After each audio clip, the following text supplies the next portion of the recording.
네, 오전에 행사가 있어서 조금 늦었습니다. 앞서 우리 조승래 과방위 간사께서 말씀하셨지만 국정원의 선거관리위원회 보안점검이라는 명목하에 이루어진 이번 행태에 대해서는 굉장히 걱정스럽습니다. 이미 확인된 것처럼 명의도용도 그렇고 점검 결과를 특히 보궐선거 하루 전날 발표한 의도도 잘 모르겠습니다. 분명히 말씀드리지만 민주주의에서 가장 중요한 것은 선거와 투표 행위인데 이러한 선거와 투표 행위에 대한 신뢰성을 떨어뜨리는 것은 민주주의 전체를 위기에 빠뜨릴 수 있는 매우 위험한 행동입니다. 국정원에게 다시 한번 강력하게 경고합니다. 이런 정치 개입 또 선거 개입 다시는 꿈꾸지 않았으면 좋겠습니다. 최근 들어와서 일부 단체로부터 국정원 관계자들이 여러 가지 기관도 출입하고 사람도 만나고 다닌다는 제보가 들어오고 있는데 이것은 명백하게 지난 개정된 국정원법 위반 행위입니다. 국내 정치에 개입하지 못하도록 국정원법을 개정을 했는데 만약 그러한 행태가 사실로 밝혀진다면 이에 대해서는 고발 등 강력한 조치를 취할 생각입니다. 국감 과정에서 고 최상병 사망 수사와 관련해 외압이라는 근거가 속속 확인되고 있습니다. VIP 보고라고 써있는 전 수사단장의 메모, 전화 녹취록, 경찰 이첩 전에 포항지청까지 동원해서 9번이나 수사기록 열람을 요청한 사실, 모든 정황이 수사에 대한 외압을 가리키고 있는데 국방부가 대통령 지키기, 꼬리 자르기면 여념이 없습니다. 한술 더 떠 수사 중인 사건을 놓고 순직사고 조사 관련 논란에 대한 진실이라는 괴문건을 작성해서 배포하기도 했습니다. 사실상 이것은 수사 가이드라인입니다. 저희가 이미 특검법을 패스트트랙으로 지정을 했습니다. 다시 한번 말씀드리겠습니다만 진실을 밝히는데 정부 여당이 협력해 주시기 바랍니다. 180일 이상을 기다릴 이유가 없습니다. 지금이라도 협의한다면 언제든지 특검법을 통과시켜서 진실 규명을 할 수 있습니다. 반드시 특검을 통해서 진실을 규명할 수 있도록 정부 여당의 동참을 강력하게 요청합니다.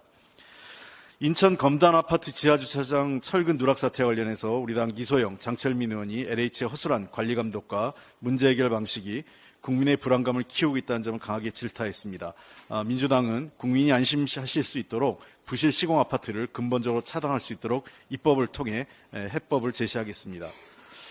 어제부터 이태원 참사 추모지간이 시작됐습니다. 추모지간 첫날 서울시 국감이 열렸습니다. 오세훈 서울시장은 참사 일주기가 되도록 공식적인 유가족 면담을 아직 한 번도 한 적이 없습니다.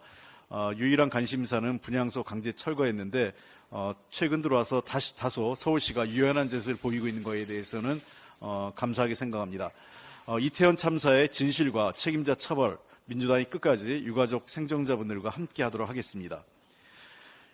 윤석열 정부의 국정기조 전환 촉구에도 국감장은 2주째 그대로입니다. 정부는 부실한 자료 제출에 이전 정부 탓으로 일관하고 여당은 여전히 정부 방패 국감에만 충실합니다. 정부 여당의 변화와 혁신은 국감장에서부터 시작되어야 합니다. 국민이 바라는 민생 국감이 되도록 충실한 태도로 임해줄 것을 다시 한번 촉구합니다. 추경호 경제부총리가 정부는 확장 재정을 하고 있다고 언급했습니다. 야당의 다양한 추경 요구를 번번이 묵살하고 세수 부족을 만회하기 위해 예산 불형을 유도했던 부총리가 확장 재정을 언급하는 것은 일종의 국민 기만입니다. 지금 우리 경제의 가장 큰 위기는 윤석열 정부입니다. 경제 상황에 대한 대국민 사과가 먼저입니다. 잘못된 경제 전망과 세수 예측으로 60조가 넘는 사상 최대의 세수 부족 사태를 초래했고 이는 사실상 경제 실패라 할 수 있습니다. IMF는 올해 일본 경제가 2% 성장할 것으로 전망했습니다. 한국은 1.4%입니다. 최근 국내 여러 경제기관에서는 이거보다 더 떨어질 것으로 어두운 전망을 내놓고 있습니다. 경제 성장률 일본에게 역전당한 것이 무려 25년 만에 처음입니다. 우리나라 경제 규모는 이미 세계 13위로 내려앉았습니다. 수출 위기도 심각합니다. 정부가 출범한 이래 올 9월까지 12개월 연속 감소하다가 4개월 연속 불황형 흑자에 빠져 있습니다. 중국의 경제 불안과 중동의 충돌로 인한 유가 변동성이 커지면서 수출 회복도 사실상 불투명한 상황입니다. 가계부채는 약 1,600조로 사상 최대입니다. 정부의 부동산 규제 완화와 한국은행의 통화긴축 정책이 엇박자를 내면서 리스크가 더 커지고 있습니다. 윤석열 정부는 재정 건전성에 집착하면서 일관되게 감세 정책을 추진하다가 도리어 재정 건전성을 해치는 모순적인 상황을 야기하고 있습니다. 정부의 재정 여력은 최악입니다. 경제 상황이 나쁠 때 정부가 할 수 있는 정책 수단이 부재한 것은 고스란히 정부의 책임입니다. 세계 모든 나라는 윤석열 정부와 반대로 증세나 다양한 정책 수단을 통해서 재정적 여력을 확보했습니다. 미국의 바이든 정부는 1억 달러 이상을 버는 부자들을 대상으로 소득의 20% 이상을 거둬들이는 억만장자 최소소득세를 추진 중입니다. EU의 여러 나라들은 에너지 기업과 은행을 대상으로 횡재세가 시행되고 있습니다.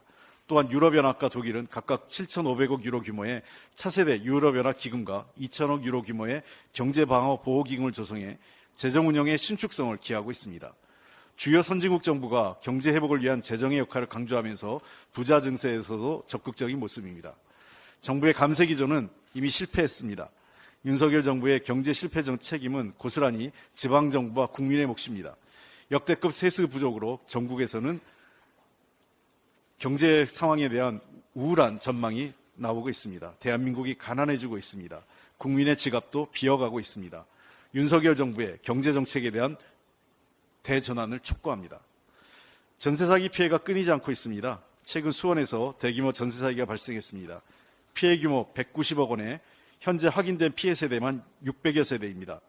피해자 규모가 더 늘어날 것으로 지금 보이기 때문에 당국의 보다 신속한 조치가 필요합니다. 보증금을 못 받을 가능성이 있음에도 계약 기간이 끝나지 않았다는 이유로 피해자 인정 신청을 할 수 없다는 이런 주장을 반복하고 있습니다. 우리 당 전세사기 고충 접수센터에 찾아온 한 전세사기 피해자가 하신 말씀입니다.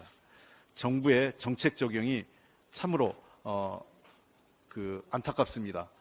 국회에서 마련했던 전세사기 특별법의 취지가 현장에서 제대로 이행되지 않고 있는 것입니다. 피해자들의 불안함과 절망에 정부는 책임 있게 응답해야 합니다. 특별법의 취지대로 계약기간의 종료 여부와 상관없이 모든 피해자들이 상담받고 제대로 된 설명을 들을 수 있도록 소통 창구를 마련해야 합니다. 민주당은 빠른 시일 내에 피해자분들과 직접 만나 소통하고 관련된 후속 대책을 마련하겠습니다. 이상입니다.